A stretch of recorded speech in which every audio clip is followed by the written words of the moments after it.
Bien-aimés en Christ, soyez les bienvenus sur la chaîne La Voix de l'Éternel Dieu, intitulée comme thème aujourd'hui le deuxième texte de la circonstance se trouve dans le livre de... Analysons la parole de Dieu. On peut aller.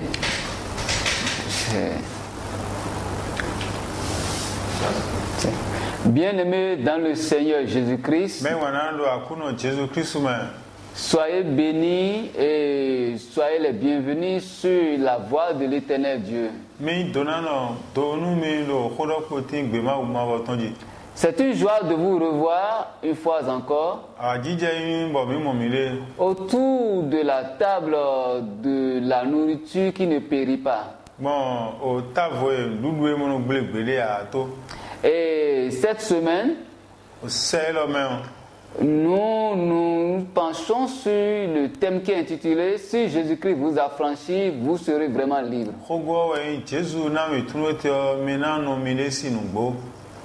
Et nous aborderons la deuxième partie de ce thème qui est intitulée « La libération et l'affranchissement ». Donc nous verrons d'abord notre libérateur Jésus-Christ. Après nous parlerons du libéré. Et enfin nous verrons le motif de notre libération. La paix de Dieu soit avec nous. Nous allons vous raconter une petite histoire qui s'est déroulée en Europe dans les années 60 où un tueur en série était condamné à la peine capitale par décapitation.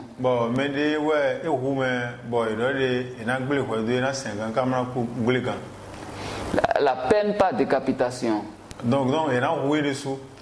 Et le jour de son exécution, quelque chose s'était passé. C'était à la place publique que l'exécution devait avoir lieu. Donc il y avait une foule immense qui était venue voir celui-là, ce meurtrier, ce criminel qui a tué tellement, qui a commis des crimes tellement atroces, des crimes tellement macabres que beaucoup d'esprits en étaient ébranlés.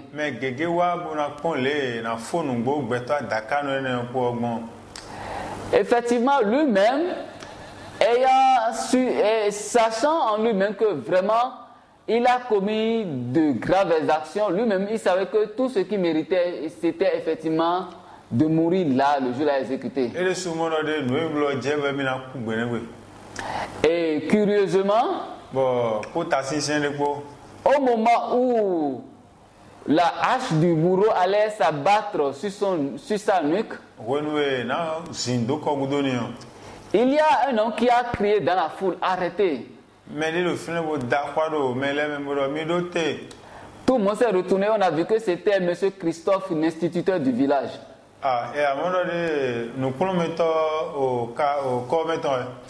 Oh, M. Christophe, c'est un homme irréprochable.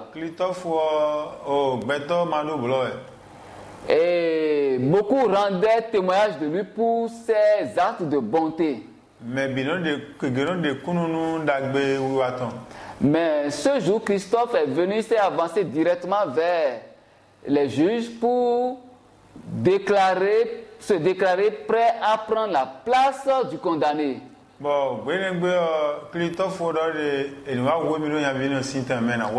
Tout le monde était scandalisé parce qu'on ne voyait pas la raison pour laquelle cet homme juste qui s'appelait Christophe allait faire ça.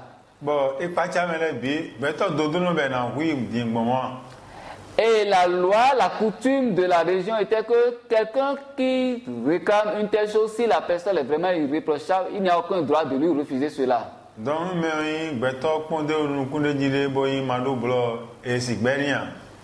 Effectivement, c'est ce qui s'est passé. Christophe a été exécuté à la place du jeune homme. Ce jeune homme a été marqué par ce acte. Et cet acte a changé la vie de ce criminel-là. Il a considéré cela comme une dette à vie qui ne cessera jamais de payer. Et il a changé de vie. Il est devenu un homme meilleur. Il a contribué à rendre meilleure la vie de plusieurs autres. Et il n'a jamais manqué de témoigner en mémoire de cet homme qui a fait poser ce acte pour lui. La paix de Dieu soit avec nous. Bien-aimé, dans le jardin d'Éden, l'homme vivait dans la gloire de Dieu. Il était dans la glorieuse présence de Dieu en permanence. Il avait tout à disposition. Il était heureux. Et Dieu avait sûrement un plan beaucoup plus glorieux pour l'homme en ce temps-là. Mais finalement, il y a eu la chute.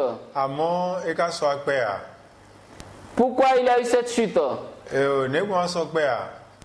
Parce que l'homme a désobéi. Et il ne s'agissait pas simplement d'une désobéissance comme nous l'entrevoyons. En fait, cette désobéissance était un acte de transfert d'autorité que l'homme faisait. Parce que c'est à celui qu'on obéit, c'est celui-là, c'est cette personne, à cette personne qu'on exécute ce qu'il demande. Donc,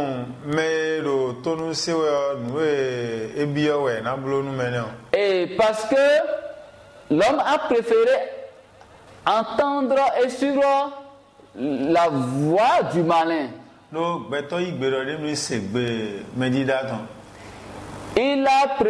Dieu a dit, tu ne toucheras pas, tu n'en mangeras pas. Et c'était l'autorité qui régnait.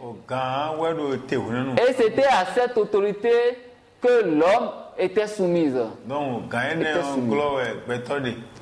Mais, quand le serpent est venu et a parlé, l'homme a préféré maintenant briser la loi et manger du fruit. Et en faisant cela, il a transféré l'autorité, il laissait choisir maintenant un autre dominateur, quelqu'un d'autre qui règne dès à présent sur lui.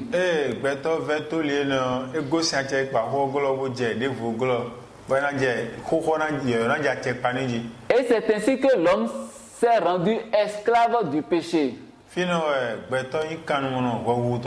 C'est à partir de cet instant que la vie de l'homme a perdu toute la gloire que Dieu lui réservait.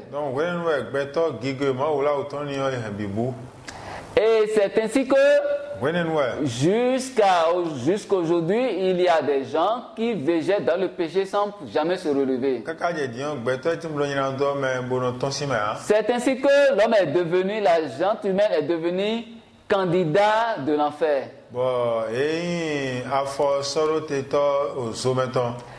L'âme est vouée ainsi à la mort éternelle. Il n'y avait plus d'autre solution. C'était déjà scellé. Et c'est en ce moment que Christ, celui qu'on n'attendait pas, est venu. À l'image de ce monsieur Christophe dont nous avons parlé dans l'anecdote,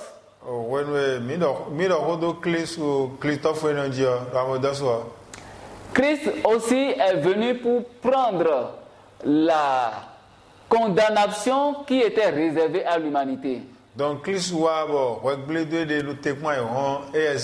C'est ça qui a été dit dans Romains 5, verset 6 au 8e verset. Où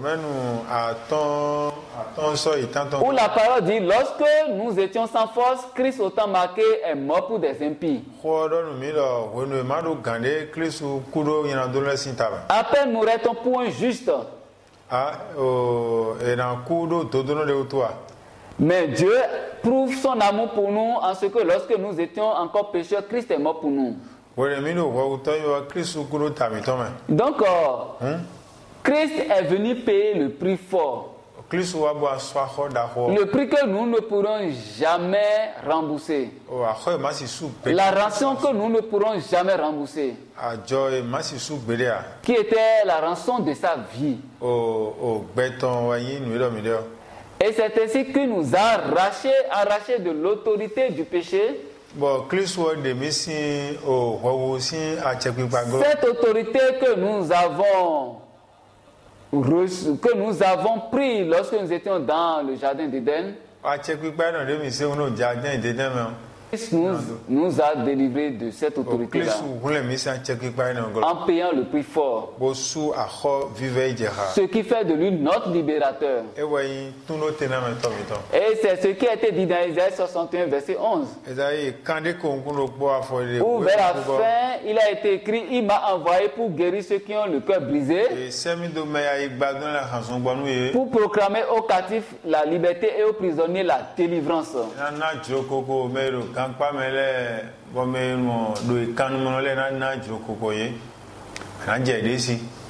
Que la paix de Dieu soit avec nous. C'est ainsi que tout ce qui te rend dépendant, que ce soit les vices de la chair, que ce soit le mensonge, le vol, tout ce qui te rend dépendant.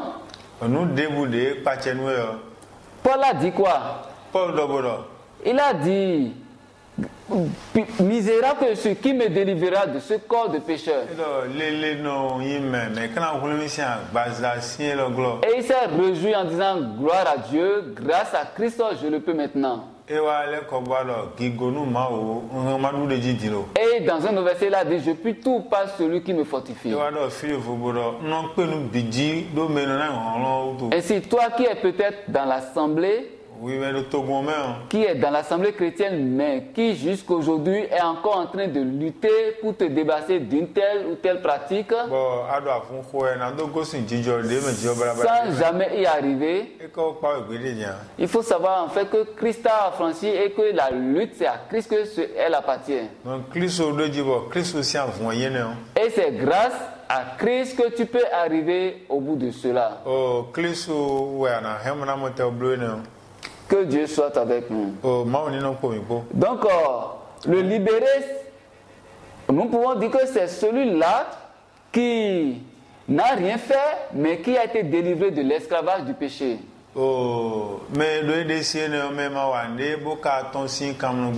Lui qui gémissait sous le poids de l'iniquité, mais qui en a été délivré par Christ. Et maintenant, quel est le motif de notre libération? Il y a deux motifs.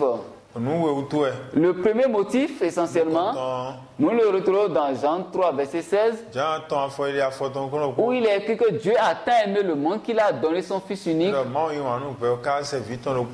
afin que quiconque croit en lui ne périsse point, mais qu'il ait la vie éternelle.